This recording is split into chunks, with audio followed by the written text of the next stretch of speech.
नमस्कार, जय हिंद। आई हिंदी चैनल से मैं हूं प्रदीप। डेली करंट अफेयर्स की सीरीज़ में आपका बहुत बहुत स्वागत करता हूं। दोस्तों, इसका पीडीएफ डाउनलोड करने के लिए टेलीग्राम ग्रुप का लिंक दिया गया है। आप वहां से ग्रुप को ज्वाइन करके इसका पीडीएफ डेली डाउनलोड कर सकते हैं। और चैनल सब्सक्राइब नहीं किया तो ज़रूर कर लें, और हाँ, बेल आइकॉन को प्रेस करना ना भूलें। चलिए शुरू करते हैं। इसमें हमारा पहला टॉपिक है नेशनल फैमिली हेल्थ सर्वे के बारे में। इसकी एक रिपोर्ट अभी पब्लिश की गई, मतलब इसने जो सर्वे किया था उसी को पब्लिश किया गया और उसमें कुछ डेटा दिए गए हैं। सबसे पहले हम बात कर लेते हैं नेशनल फैमिली हेल्थ सर्वे के बारे में। आखिर ये सर्वे करता कौन है? तो हमारी मिनिस्ट्री है, एक ministry of health and family welfare, ministry of health and family welfare, ठीक है। और साथ में एक इंस्टीट्यूट है जिसे हम IIPS कहते हैं। IIPS का मतलब होता है international institute for population sciences, ठीक है, international institute for population sciences. दोनों के द्वारा मिल करके इस सर्वे को कंडक्ट किया जाता है। इस सर्वे में क्या बातें बताई गई हैं उसको हम देख लेते हैं। बिहार के संदर्भ में इसमें बताया गया कि बिहार में लगभग 63.5% महिलाएं एनीमिक हैं।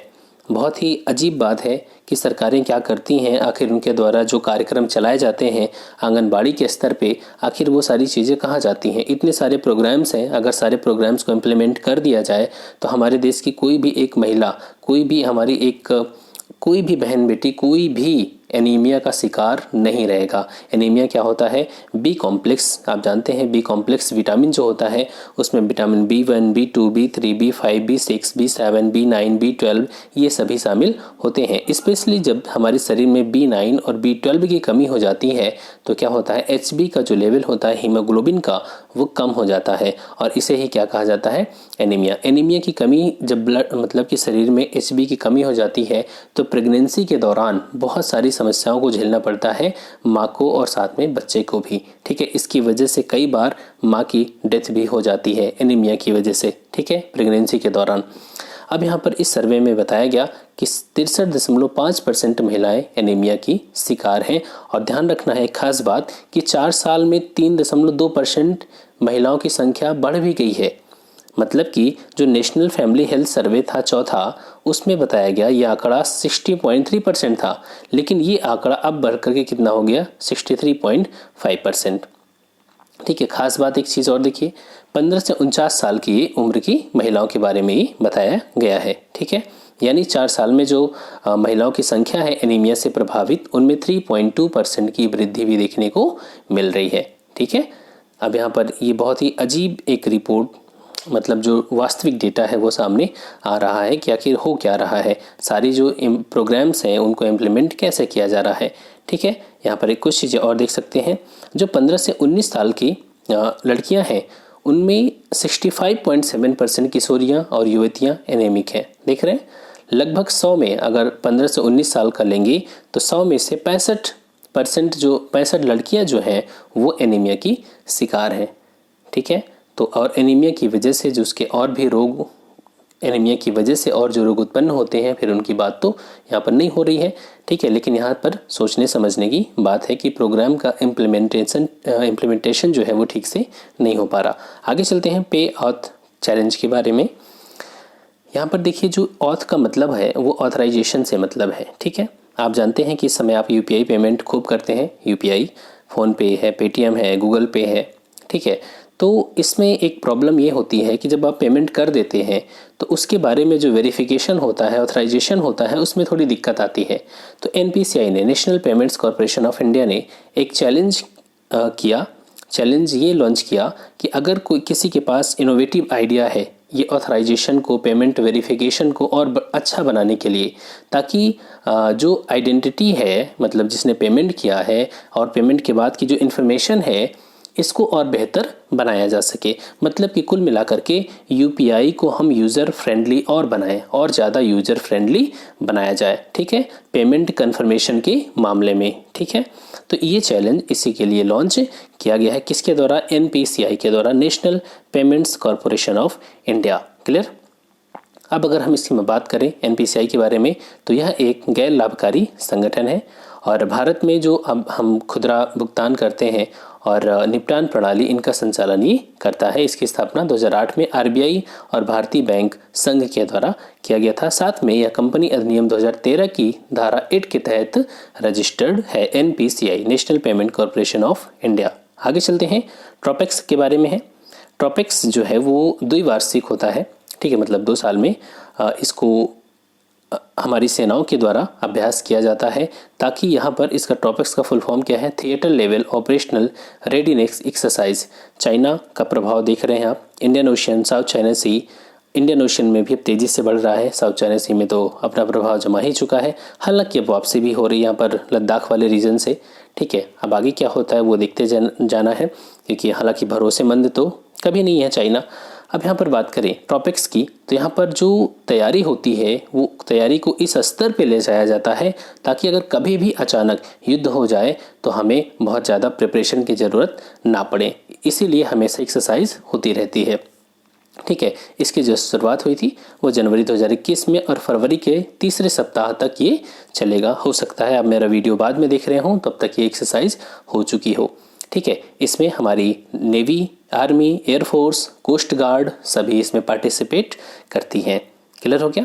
चलिए आगे चलते हैं। अमेरिका ने म्यांमार में सैन्य नेताओं पर प्रतिबंध की घोषणा किया। आपने देखा कि अभी म्यांमार में क्या हुआ, सैन्य तख्ता पलट हो गया और वहाँ की जो स्टेट काउंसलर थी आंग सान सू की, उनको गिरफ्तार कर लिया गया, साथ ही जो भी उनके सरकार के लोग थे सबको गिरफ्तार कर लिया गया और सेना ने वहाँ पर कब्जा कर लिया, ठीक है।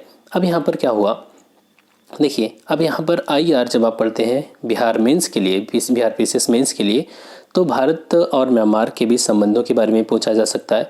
भारत म्यांमार में कौन कौन सी विकास संबंधी गतिविधियाँ कर रहा है इनके बारे में पूछा जा सकता है, ठीक है। यहाँ पर देखिए, जब 1990 तक जब कोल्ड वार का दौर था तो भारत और म्यांमार में बहुत अच्छे संबंध नहीं थे, और याद रखना म्यांमार में एक लंबे समय तक सैन्य शासन था। तब भारत ने क्या किया, भारत ने अपनी डेमोक्रेटिक वैल्यूज़ को, अपने आदर्शों की वजह से म्यांमार से रिश्ते नहीं बनाए, लेकिन जब चाइना तब तक वहाँ पर हावी हो चुका था और जब भारत को लगा कि अगर हम इससे हमेशा दूरी बनाए रखेंगे तब हमें बहुत नुकसान हो चुकेगा, हालांकि तब तक बहुत नुकसान हो चुका था, लेकिन अब क्या है, भारत ने अपनी विदेश नीति को बदला। अब भारत क्या करता है, चाहे यहाँ पर म्यांमार में सैन्य नेताओं का सरकार हो, चाहे डेमोक्रेटिक वैल्यूज़ रखने वाले लोगों की सरकार हो, मतलब आंग सान सू की वगैरह की सरकार हो, भारत अपने संबंधों को कभी ख़त्म नहीं करेगा, क्योंकि एक तो चाइना का प्रभाव पड़ता जा रहा है, दूसरी बात अगर हम यहाँ पर म्यांमार से अपने संबंधों को ख़त्म करेंगे तो जो हमारा यहाँ पर निवेश है वो क्या होगा, वो भी पूरी तरीके से उसका कोई भी प्रतिफल हमें नहीं मिलने वाला है, ठीक है। लेकिन अब ध्यान रखना, इससे पहले जब भी म्यांमार में जब भी सैन्य नेताओं का शासन हो जाता था तो बहुत सारे प्रतिबंधों का सामना या म्यांमार को करना पड़ता था, लेकिन उन प्रतिबंधों का कोई बहुत ज़्यादा असर नहीं होता था, क्योंकि म्यांमार का जो मुख्यतः व्यापार था वो चाइना और इधर थाईलैंड, सिंगापुर, इन सभी से था, ठीक है। और अमेरिका वगैरह भी प्रतिबंध लगाते थे तो बहुत फ़र्क पड़ने वाला नहीं था। लेकिन देखिए, अब यहाँ पर फिर से अमेरिका ने जो म्यांमार में सैन्य नेता हैं उन पर प्रतिबंध लगा दिया, साथ ही जो $1 बिलियन का इनको सहयोग देना था उस पर भी बाइडेन प्रशासन के द्वारा प्रतिबंध लगा दिया गया है, ठीक है। अब यहाँ पर हमारे लिए क्या ज़रूरी है आपके एग्ज़ाम के दृष्टिकोण से, म्यांमार की राजधानी कहाँ है आपको बताना है, नायपीडाओ, ठीक है, नायपीडाओ। म्यांमार का पुराना नाम क्या होता था, बर्मा होता था। अब अगर बात करें म्यांमार की जो बाउंड्री है वो भारत के किन किन राज्यों से होती है, मतलब मिलती है, तो आप देखें यहाँ पर मिज़ोरम के बाद थोड़ा सा ऊपर जाएंगे तो यहाँ पर मिलेगा आपको मणिपुर से और ऊपर जाएंगे तो नागालैंड, और नागालैंड से ऊपर जाएंगे तो यहाँ पर आता है अरुणाचल प्रदेश, ठीक है। अरुणाचल प्रदेश जो है वो इधर आकर के असम के पास यहाँ अंदर तक चलाता है, नागालैंड से इसकी बाउंड्री लगती है कुछ इस प्रकार से, ठीक है। और ऊपर फिर म्यांमार की सीमा चाइना से मिलती है। तो यहाँ पर कुछ स्टेट्स अरुणाचल प्रदेश, नागालैंड, मणिपुर और मिज़ोरम, इन राज्यों से म्यांमार की सीमा लगती है। इसके अलावा अगर आप देखें तो यहाँ पर इस मैप को देखना आपको बहुत ज़रूरी है, ध्यान से देखिएगा। भारत ने जो इन्वेस्टमेंट किया है म्यांमार में उसके संदर्भ में देखिए, यहाँ पर एक बंदरगाह है जिसका नाम है सिटवे बंदरगाह, क्या सिटवे से लेकर के यहाँ पर आइजॉल तक एक पूरा प्रोजेक्ट बनाया जा रहा है जिससे Kaladan multi modal transit project कहा जाता है, ठीक है, कलादान प्रोजेक्ट शॉर्ट में।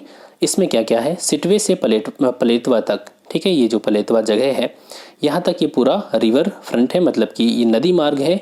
इसके बाद पलेतवा से लेकर के जोरिनपुरी, यहाँ पर ये जोरिनपुर तक, यहाँ पर ये जो जोरिनपुर है ये हमारे मतलब हमारे देश भारत और म्यांमार के बीच बाउंड्री खत्म होती है। यहाँ पर जोरिनपुर से आइजोल, ये पूरा मतलब पलेतवा से आइजोल तक ये पूरा हाईवे का निर्माण किया जा रहा है भारत के द्वारा।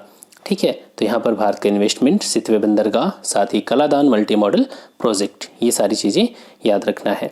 ठीक है, ये नॉर्थ ईस्ट के लिए भी काफ़ी अच्छा है। नॉर्थ ईस्ट और म्यांमार तो यहाँ पर जो आसियान है उसके द्वार के रूप में काम करता है हमारे लिए, क्योंकि आसियान ग्रुप का केवल एक ही नेशन है, राष्ट्र है जिसकी सीमा भारत से मिलती है, वो कौन है?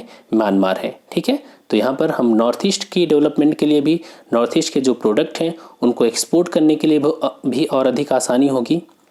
ठीक है, सितवे बंदरगाह से। इसीलिए तो अब भारत को म्यांमार में ये जो समस्या आई है, भारत बहुत ही पैनी निगाह बनाए हुए है कि यहाँ पर सिचुएशन जितनी जल्दी नॉर्मल हो सके हो जाए। ठीक है, चलिए आगे चलते हैं। नेक्स्ट टॉपिक हमारा म्यांमार में सैन्य शासन। ये हमारे लिए बहुत इंपॉर्टेंट नहीं है। आपको बता दूं, स्टेट काउंसलर थी आंग सान सू की, इन सबको गिरफ्तार कर लिया गया था और जब 2020 में चुनाव हुआ था तो वहाँ पर आंग सान सू की ही पार्टी जीती थी, लेकिन वहाँ की सेना ने कहा कि चुनाव में धोखाधड़ी हुई है, इसके बाद कब्जा कर लिया। ठीक है, और 1 फरवरी 2021 को आपातकाल की घोषणा सेना ने कर दिया। आगे चलते हैं। VLCC Femina miss India world 2020 के बारे में है। VLCC क्या है? VLCC एक कंपनी है भारत की जो ब्यूटी एंड वेलनेस प्रोडक्ट में काम करती है, ब्यूटी प्रोडक्ट्स बनाती है, वेलनेस प्रोडक्ट बनाती है। और VLCC का फुल फॉर्म है वेदाना लूथरा कर्ल्स एंड कर्व्स। ठीक है, तो फेमिना मिस इंडिया वर्ल्ड 2020, इसमें देखिए मानसा वाराणसी ने, इनका नाम है पूरा मानसा वाराणसी, ये वाराणसी वो उत्तर प्रदेश वाला वाराणसी नहीं। ठीक है, मानसा वाराणसी ने VLCC Femina miss India world 2020 का खिताब जीता और इसमें जो पहली रनर अप रही हैं उनका नाम है मान्या सिंह और दूसरी रनर अप जो रही हैं उनका नाम है मनिका सियोकान। खास बात क्या है, देखिए सबका नाम जो है ना वो मन है उसमें, मानसा, मान्या, मनिका। ठीक है, तो मानसा वाराणसी पहले नंबर पे, मान्या सिंह दूसरे मतलब पहली रनर अप और मनिका सियोकान दूसरी रनर अप रही हैं। क्लियर? यहाँ पर अगर बात करें तो जो मानसा वाराणसी हैं वो तेलंगाना से एक इंजीनियर हैं और मनिका वो हरियाणा से हैं और जबकि मान्या सिंह वो यूपी से हैं। क्लियर है? आगे चलते हैं। भारत चीन के मध्य समझौता। भारत चीन के बीच अभी जब 9th राउंड की बात हुई, बातचीत भारत और चीन के कमांडरों के बीच, तब यहाँ पर डिसाइड हुआ कि हम जो पेंगोंग झील का उत्तरी और दक्षिणी किनारा है वहाँ से तनाव मतलब ख़त्म किया जाएगा और जो भी टैंक्स वगैरह हैं और सेनाएं हैं उनको वापस बुलाया जाएगा। ठीक है, तो और हमारे पार्लियामेंट में भी हमारे डिफेंस मिनिस्टर राजनाथ सिंह जी ने बताया कि भारत और चीन के बीच जो तनाव अभी तक चला आ रहा था अब वो ख़त्म होने के कगार पे है। ठीक है, हालांकि केवल पेंगोंग सो वाले इलाके से, जो पेंगोंग झील है उसी इलाके से अभी सेनाओं को पीछे ले जाया जा रहा है। अभी बाकी इलाकों के बारे में क्या है बहुत ज़्यादा जानकारी नहीं है। ठीक है, चलिए अब हम बात करते हैं हमारे लिए क्या इंपॉर्टेंट है। तो आप पेंगोंग सो झील की लोकेशन देखिए, यहाँ पर याद रखना पेंगोंग सो झील जो है वो केवल एक झील नहीं है, इसमें 5 लेक्स हैं। ठीक है, 5 लेक्स मिल करके पेंगोंग झील का निर्माण करती हैं। यहाँ पर आप देखें तो पेंगोंग सो झील है वो हमारे लद्दाख और यहाँ पर तिब्बत, ठीक है, मैं चाइना नहीं बोलूँगा, मैं इसको तिब्बत बोलूँगा, तिब्बत और भारत के बीच में, मतलब यहाँ पर इसकी जो लंबाई देखेंगे लगभग 5 किलोमीटर के राउंड में और यहाँ पर कुछ एरिया हमारे लद्दाख और इधर तिब्बत में है। ठीक है, और यहाँ पर आप देख सकते हैं ये एलेशी वाला रीजन जिसको इसको कंट्रोल किया जा रहा है किसके द्वारा? चाइना के द्वारा, और ये है एलेशी। ठीक है, अक्साई चाइना इसको बोलते हैं, और यहाँ पर लद्दाख और जम्मू कश्मीर। ठीक है, चलिए आगे चलते हैं। अब हम चलेंगे क्वेश्चन की ओर। नेशनल फैमिली हेल्थ सर्वे 5 के अनुसार बिहार में कितनी महिलाएं एनीमिक हैं? तो आपने अभी देखा 63.5% महिलाएं एनीमिक हैं। हाल ही में किस संस्था ने पे ऑथ चैलेंज लॉन्च करने की घोषणा किया? तो आप जानते हैं नीति आयोग, सूचना और प्रसारण मंत्रालय, national payment corporation of India, भारतीय रिजर्व बैंक, इनमें से कोई नहीं। तो आपका सही ऑप्शन क्या है? National payment corporation of India. TROPEX 2021 का आयोजन किया गया किसके द्वारा? Indian army, Indian air force, Indian navy, BSF, इनमें से कोई नहीं या एक से अधिक इंडियन नेवी के द्वारा। ठीक है, ट्रॉपेक्स 2021। आगे चलते हैं। हाल ही में किस देश ने म्यांमार में सैन्य नेताओं पर प्रतिबंधों की घोषणा किया? किसने? चीन, अमेरिका, भारत, जापान। चीन तो कभी कर ही नहीं सकता। अभी सिक्योरिटी काउंसिल में एक प्रस्ताव आया था म्यांमार के लिए, म्यांमार के खिलाफ ये जो सैन्य तख्ता पलट हुआ, चीन ने उस पर मतलब सपोर्ट ही नहीं किया। तो चीन तो कभी कर ही नहीं सकता। अमेरिका, भारत, जापान, तो किसने किया? अमेरिका ने किया। ठीक है, चीन तो खुश है कि चलो अब हमारी बात सुनी जाएगी यहाँ पर। VLCC Femina miss India world 2020 की विजेता कौन है? मनसा वाराणसी, मान्या सिंह, वर्तिका जोशी, अनुजा प्रेम। तो मनसा वाराणसी जो कि तेलंगाना से हैं। ठीक है, ये फेमिना मिस इंडिया वर्ल्ड 2020 की विजेता हैं। तो दोस्तों ये आज का वीडियो, आई होप कि आपको अच्छा लगा होगा, और हाँ प्लीज़ शेयर करना ना भूलें। Thanks for watching, keep smiling.